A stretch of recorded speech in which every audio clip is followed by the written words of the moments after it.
नारायण। बहुत सुंदर प्रश्न है आपका। साधक को आहार कैसा लेना चाहिए, साधक का भोजन कैसा होना चाहिए? क्योंकि एक कहावत है कि जैसा खाओ अन्न वैसा बने मन, और जो भक्ति है, साधना है, वह मन का विषय है, मन से होता है, मन से होने वाला कर्म है।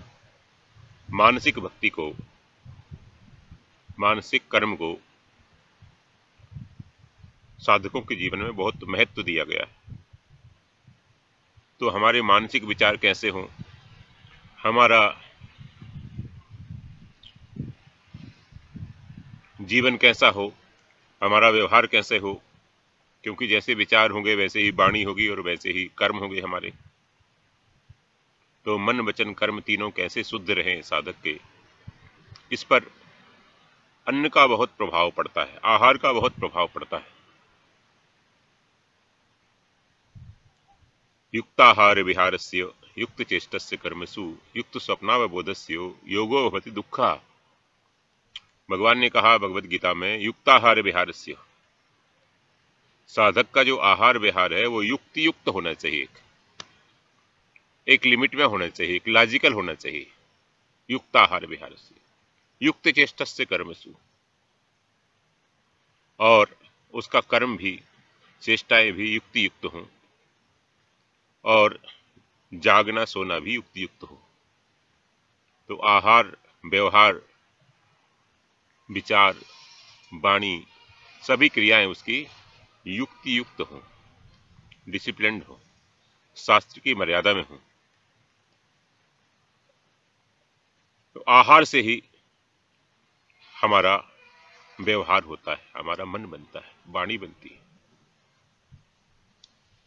आप देखते हैं कि जो लोग फलाहार करते थे, जो लोग एकांत सेवन करते थे, केवल गंगाजल सेवन करते थे, ऐसे लोगों के द्वारा कभी किसी का अहित नहीं हुआ, कभी इनके वचन के द्वारा किसी को ठेस नहीं लगी, कोई वायलेशन नहीं होता, क्योंकि उनका आहार वैसा था, वो कर ही नहीं सकते थे वैसा।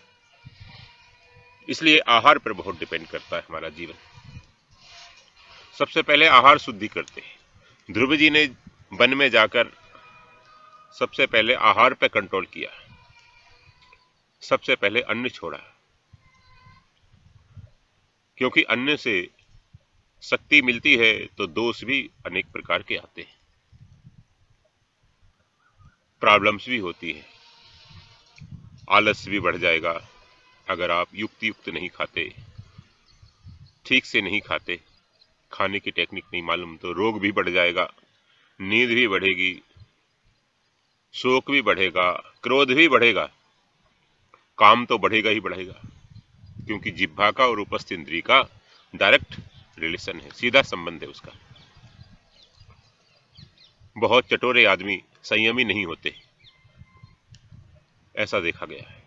इसलिए आहार में बहुत विचार किया गया, उसका एक पूरा विज्ञान है, पूरा साइंस है आहार का। भगवान ने भगवत गीता में 3 प्रकार की आहार की चर्चा की है,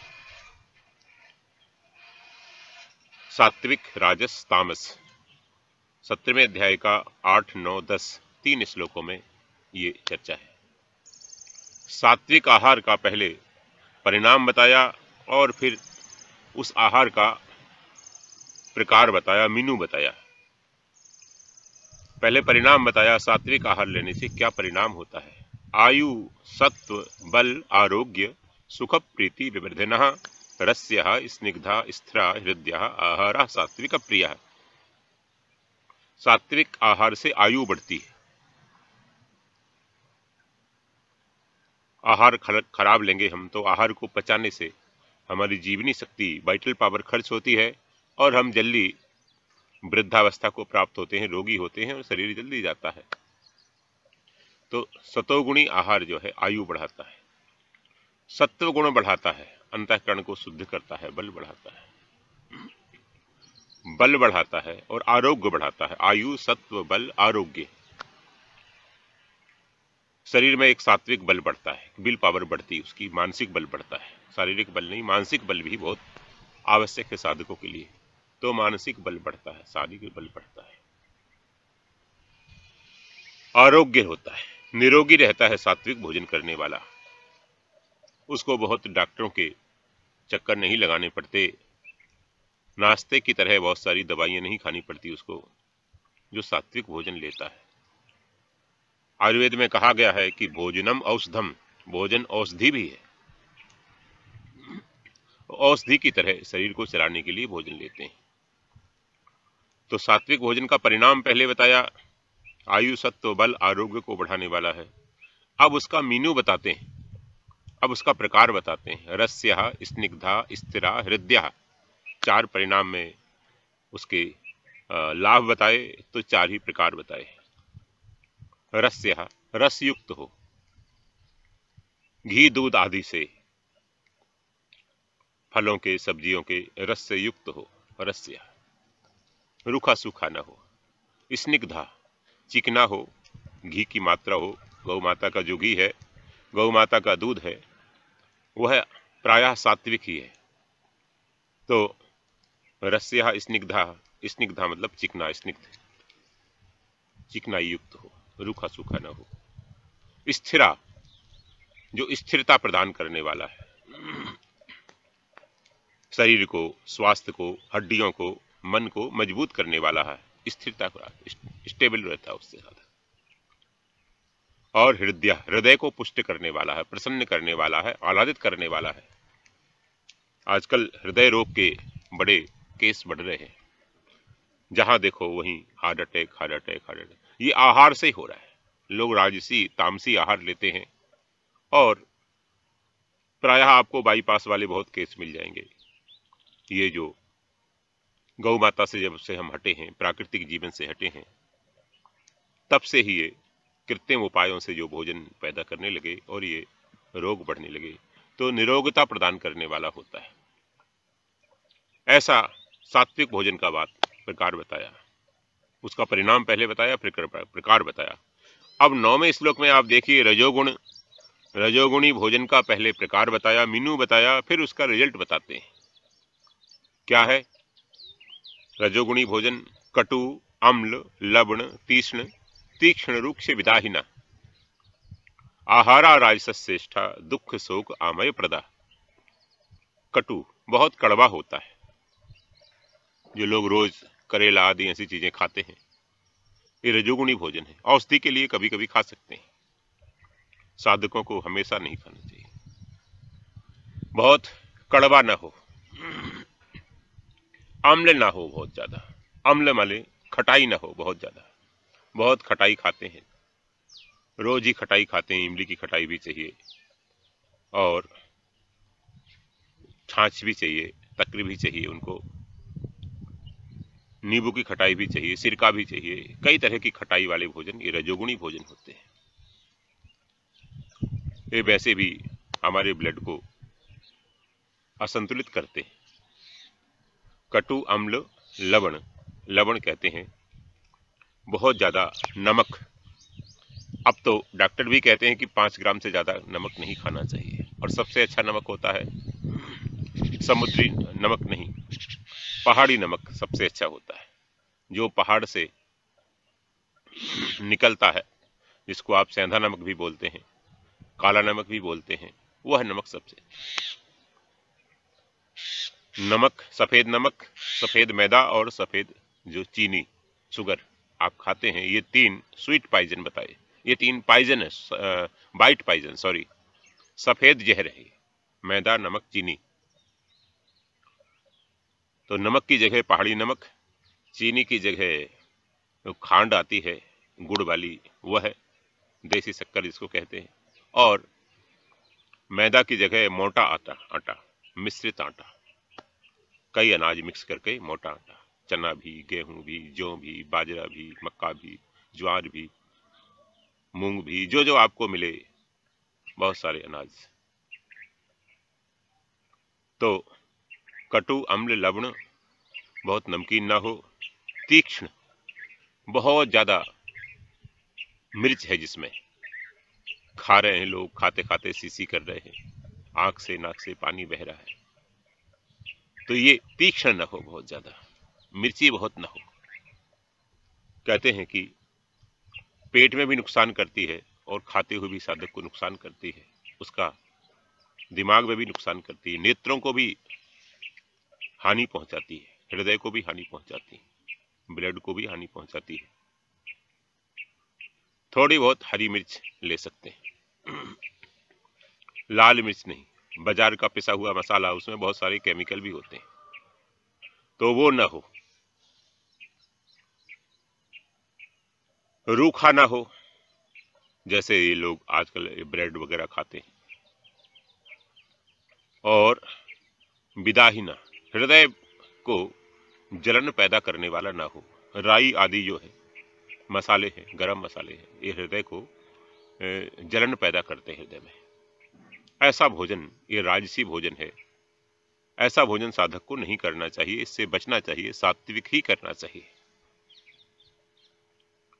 अब इसका परिणाम बताते हैं। परिणाम क्या होता है? बोले दुख, शोक, आमय, प्रदा, तीन उसमें हानि है। दुख होगा, खाने के बाद वो दुखी रहेगा, मन उसका हमेशा प्रसन्न नहीं रहेगा, साथ चिड़चिड़ापन सा रहेगा ऐसा खाने वाले को। शोक, उसको चिंता ज्यादा होगी, टेंशन ज्यादा होगा, खाने से टेंशन होता है, यह बात गीता में बताइए।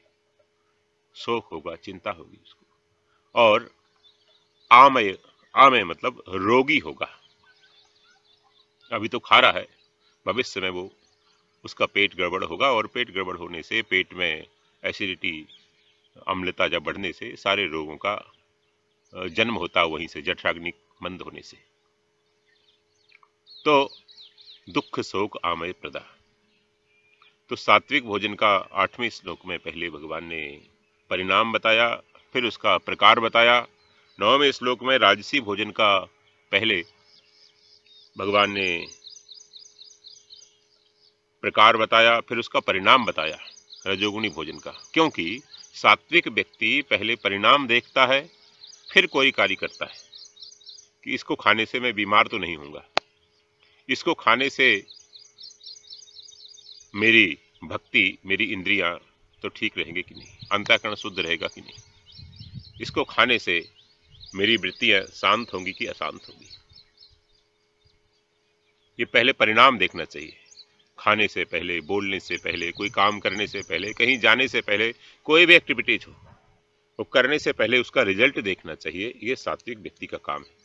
और रजोगुणी बाद में देखता है, इसलिए रजोगुणी भोजन का परिणाम बाद में बताया कि दुख, शोक, आमय, प्रदा। वो कर लेता है, ठोकर लगती है, फिर सोचता अरे मैंने ऐसा खाया था इसलिए मेरे को ये रोग हुआ, इसलिए मेरे को दस्त लगा, इसलिए मेरा पेट खराब हुआ, ऐसा खाया था इसलिए मेरा सिर दर्द किया, पेट दर्द किया, ऐसा खाया था इसलिए ऐसा हुआ, इसलिए उल्टी आई। वो पहले नहीं देखता, बाद में देखता है। कोई भी काम करने से पहले नहीं सोचता, वो बाद में सोचता है, मैंने ऐसे बोला इसलिए झगड़ा हुआ। अब तीसरा देखिए, तमोगुणी भोजन का वर्णन करते हैं 10वें श्लोक में, 7वें अध्याय के। भगवान कहते हैं यातयामम गतरसम पूति परिश्रुतम चयत उच्चिष्टम अपि चामेध्यम भोजनम तामस प्रियम। तमोगुणी भोजन का भगवान ने वर्णन किया तो उसका परिणाम नहीं बताया, ना पहले बताया और ना पश्चात बताया, बाद में बताया। क्यों? सतोगुणी आदमी पहले परिणाम देखता है, फिर कार्य करता है, रजोगुणी बाद में विचार करता है परिणाम पर, और तमोगुणी कभी नहीं करता, वो कभी नहीं करता। तुमने ऐसा खाया था इसलिए ऐसा हो गया, उसको बोलो आप, तो क्या करें? जो मिलेगा वही तो खाएंगे, क्या खाना छोड़ दें? आखिर पेट को तो भरना है, जिस तरह से भी भरते हैं, जैसा मिलता है वैसे भरते हैं। वो उसको जस्टिफाई करेगा, वो वैसे ही खाएगा, फिर बीमार होगा, फिर वैसे ही खाएगा। बहुत से लोग कैंसरस हैं आज गलत खाने के कारण से, वो तमोगुणी भोजन है। वो क्या है? यात यामम गत रसम पूति परिश्रुतम चयत, उच्चिष्टम अपि चामेद्यम भोजनम तामस प्रियम। जो बहुत देर का बना है, बहुत देर से पकाया है, बहुत देर, सुबह का पकाया है शाम को खाते हैं, शाम को पकाया है दूसरे दिन प्रातः काल खाते हैं, कई लोग बासा खाते हैं। मतलब बासा हो जो भोजन वो तामसी है। फ्रिज का रखा हुआ भोजन तामसी है, कई रोगों का वो जनक है, कारण है। तो बासा जो भोजन है, दूसरी बात वह तमोगुणी है जो रस रहित है, रूखा सूखा, बिल्कुल बिल्कुल रूखा सूखा। जैसे आजकल ये बताया अभी कि ब्रेड खाने की, टोस्ट खाने की, ये बिस्किट खा लेते हैं लोग, ऐसा रूखा सूखा खा लेते हैं और अपना काम करते हैं, घर से बाहर रहते हैं, प्राय ऐसे करते हैं। घर में भी लोग ऐसे खाने लगे। कब का बना है वो, किसने बनाया है वो, कैसे बनाया है, वो किसी बात पे विचार नहीं। तो गत रसम, रस रहित है, घी दूध की उसमें कोई मात्रा नहीं है। यात यामम गत रसम पूति, अपवित्र है, जो दुर्गंध आ रही है जिसमें, जैसे लहसुन प्याज आदि है, उसमें दुर्गंध आती है। ये कुछ वस्तुएं साधकों के लिए निषेध मानी गई। किसी में जातिगत दोष है, किसी में स्थानगत दोष होता है, और किसी में वो उपार्जन में दोष होता है उनके, कैसे उपार्जन की है, किसने उपार्जन की है, उसकी कमाई क्या है जो आदमी दे रहा है, कहीं वो शराब मांस का काम तो नहीं कर रहा जो हमको भोजन दे रहा है। ये सब बातें साधकों को विचार करना चाहिए। हमने बहुत से संतों को देखा, तीर्थ में रहते हैं, वो भंडारे आदि का भोजन नहीं करते, क्योंकि उनका सोर्स क्या है ये पता नहीं उनको। तो ऐसा अशुद्ध भोजन तामसी भोजन है। भोजन बनाते समय वो भाई का, उस बहन का विचार क्या है, वो रो के बना रहा है, हंस के बना रहा है, गुस्से में बना रहा है, काम में बना रहा है, क्रोध में बना रहा है, बात करते करते बना रहा है। उस बनाने वाले का सोर्स ऑफ इनकम, और भोजन बनाने वाले का, परोसने वाले का, फिर जिस स्थान पर हम भोजन कर रहे हैं वहां का, वहां कैसे लोग रहते हैं, वो स्थान कैसा है, और देखने वाले जिन्होंने देखा उस भोजन को, वो देखने वालों का भाव कैसा है, वो सब का सब भोजन में अनुसूचित हो जाता है, आ जाता है। ये सब विचार करना चाहिए साधकों के लिए। तो यात यामम गत रसम पूति परिसुतम चयत उच्चिष्टम अपि चामेध्यम। जो उच्चिष्ट है, जूठा है, कहते हैं कोई आदमी बहुत भूखा है तो उसको भोजन पहले करा दो। बच्चे हैं उनको भोजन करा दो पहले, क्योंकि वो दृष्टि से भी अपवित्र हो जाता है। कुत्ते की, कौए की, चांडाल की, बहुत शराबी आदमी है, इनकी दृष्टि से अन्न को बचाना चाहिए। जैसे हम बहन बेटी को बचाते हैं दुष्टों की दृष्टि से, ऐसे ही भोजन को बचाने का कहा गया है। तो उच्चिष्ट है, जूठा है। आजकल लोग दोनों हाथ से खाते हैं, जितना खाया खाया बाकी छोड़ दिया, खाते खाते और ले लिया, पूरा पात्र जूठा हो गया। तो आजकल इसका विचार नहीं करते लोग, कोई विचार नहीं करते, शुद्धि अशुद्धि का कोई विचार नहीं है। ऐसा नहीं होना चाहिए। और जो अपवित्र है, लहसुन प्याज मांस आदि ऐसी वस्तुएं, ऐसे लोग, ऐसा भोजन तामसी लोगों को प्रिय होता है। तमोगुणी प्रवृत्ति के लोग ऐसा भोजन करते हैं, फिर उनका तमोगुण बढ़ता है, फिर ऐसा भोजन करते हैं, फिर तमोगुण बढ़ता है। तो आहार शुद्ध होना चाहिए।